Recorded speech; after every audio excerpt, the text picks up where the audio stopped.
Durante décadas, quienes encontraron sus ruinas los imaginaron como algo parecido a sabios, precursores benevolentes que habían tendido un puente entre las estrellas para que otros lo cruzaran después, constructores de una herencia llamada ciudadela. Esa imagen es falsa, o como mínimo, profundamente incompleta. El único Protean vivo que ha hablado directamente con la era moderna no describe una civilización de sabios.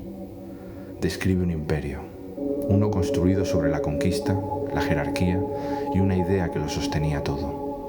Los fuertes gobiernan, los débiles obedecen o desaparecen. Bienvenidos de nuevo a El Relé Perdido. Hoy entramos dentro del Imperio Protean, no en su leyenda, en su estructura real. Cuando la humanidad y el resto de especies del Consejo empezaron a desenterrar restos Protean, construyeron una narrativa sencilla. Una civilización avanzada, capaz de dejar tras de sí tecnología para que sus sucesores prosperaran. Esa versión encajaba con lo poco que había: la ciudadela, los relés de masa, ruinas dispersas por muchos mundos. Y encajaba, sobre todo, porque durante mucho tiempo nadie pudo contradecirla con pruebas directas. El problema de esa narrativa era evidente. Estaba construida sobre suposiciones. Se asumió que los Protean habían construido la ciudadela. Se asumió que habían construido los relés. Se asumió que toda ruina hallada en la galaxia les pertenecía. Pero casi ninguna de esas suposiciones sobrevivió al contacto con una verdad más compleja.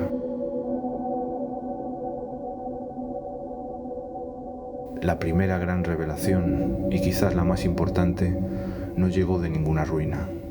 Llegó de una sola voz, la del último Protean vivo conocido. Según él, Protean no fue solo el nombre de una especie biológica. Con el tiempo, se convirtió también en una identidad imperial, una etiqueta que absorbía a otras especies conquistadas o asimiladas bajo la hegemonía del imperio. Lo que sí sabemos es que el Imperio Protean fue una civilización fuertemente jerárquica, centralizada y expansionista. Una potencia galáctica que dominaba numerosos mundos y especies subordinadas, con una estructura política y militar orientada al control y a la obediencia. No era una federación, no era una confederación, no era nada parecido al Consejo que conocemos hoy, con especies sentadas como iguales alrededor de una mesa. Era un sistema de poder en el que una especie dominante imponía su orden sobre las demás. Y, sin embargo, hay algo que ni una sola fuente logra responder del todo. ¿Quién ocupaba la cúspide de ese poder? No tenemos un emperador identificado, ni un senado, ni una asamblea claramente documentada en las fuentes principales. El vacío no es un descuido. Es una de las grandes zonas oscuras del lore Protean. Lo que sí sabemos es que la ciudadela no era solo un símbolo, era el centro político y administrativo del imperio. Y eso explica algo que durante mucho tiempo no tuvo sentido. ¿Por qué, cuando los segadores tomaron la ciudadela, el imperio entero se desplomó con tanta rapidez? No cayó un ejército, cayó el centro de mando. Y con él, la cadena de control de miles de sistemas quedó rota de golpe. Ningún imperio se sostiene sin una idea que lo justifique. El de los Protean tenía una, y la nombraban sin disimulo, el imperativo cósmico. Su lógica era simple: el fuerte gobierna, el débil obedece. Y si algún día apareciera alguien capaz de derrotar al imperio, ese alguien merecería, por derecho, ocupar su lugar. No era una propaganda de ocasión, era la base ideológica del Estado, la vara con la que medían cada conquista, cada anexión y cada incorporación forzada al sistema Protean. Toda la sociedad parecía organizada en torno a esa idea. Existían rangos, mandos, unidades científicas y figuras simbólicas que encarnaban virtudes concretas dentro del sistema. Sabemos, por ejemplo, de los avatares, una especie de cargos o representaciones ideológicas ligadas a funciones sociales específicas. Uno de los más conocidos es el avatar de la venganza. Es difícil imaginar una sociedad civil común necesitando algo así. Es mucho más fácil verlo como parte de un estado imperial que llevaba generaciones estructurado para la expansión, la guerra y el control. No fue una dictadura simple, ni tampoco un retrato plano de un imperio malvado de ficción. Se parece más a un sistema expansionista donde la conquista, la asimilación y la identidad imperial terminan borrando la frontera entre el pueblo gobernante y el pueblo sometido, hasta que todos quedan absorbidos por la misma lógica de poder. Antes de que el imperativo cósmico se consolidara como doctrina de Estado, hubo una guerra que dejó una huella profunda en el imperio.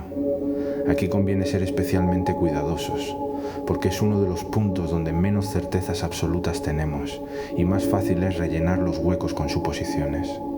Así que separemos ambas cosas con claridad.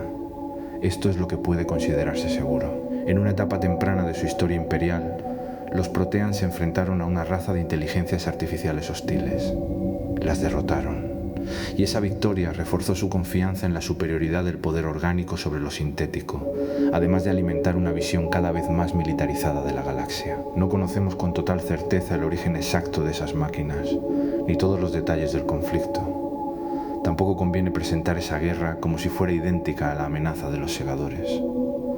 Lo que sí es claro es que los Protean salieron de ese episodio más duros, más autoritarios y más convencidos de su propio derecho a dominar a otras especies. Y aquí entra la parte que sí pertenece al terreno de la interpretación.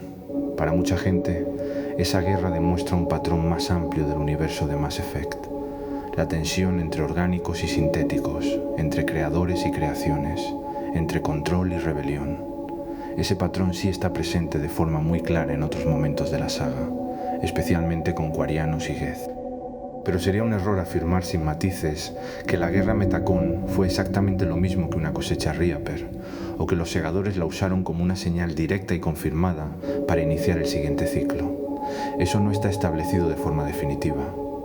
Lo correcto es decir que el conflicto Metacon refuerza una idea central del universo. Cuando una civilización basa su identidad en la dominación, termina enfrentándose a las consecuencias de esa misma lógica.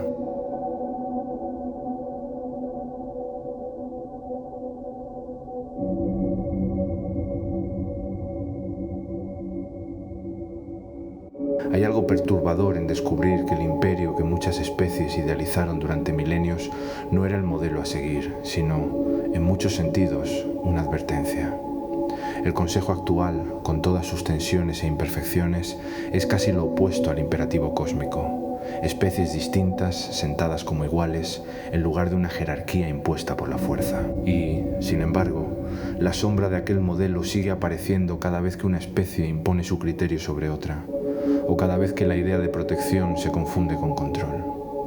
El Imperio Protean no cayó por su ideología. Cayó porque los segadores no distinguen entre imperios justos e injustos.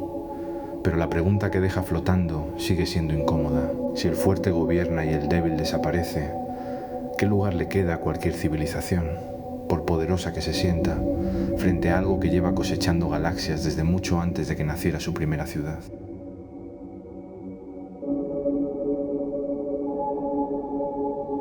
Un imperio de hierro, gobernado por una idea tan simple como implacable, cayó en apenas unas décadas frente a algo que ni siquiera llegó a comprender del todo. Y aún así, en sus últimos años, un puñado de científicos aislados en un mundo remoto encontró tiempo para dejar advertencias que tardarían 50.000 años en ser escuchadas. En el próximo episodio, viajaremos hasta ese lugar. Los últimos Protean, el conduit y la inteligencia dañada que se quedó esperando, en silencio, durante 50 milenios, a alguien capaz de entender lo que tenía que decir. Si esta historia te ha hecho mirar de otra forma las ruinas que Shepard encuentra en cada mundo, suscríbete y sigue este archivo con nosotros.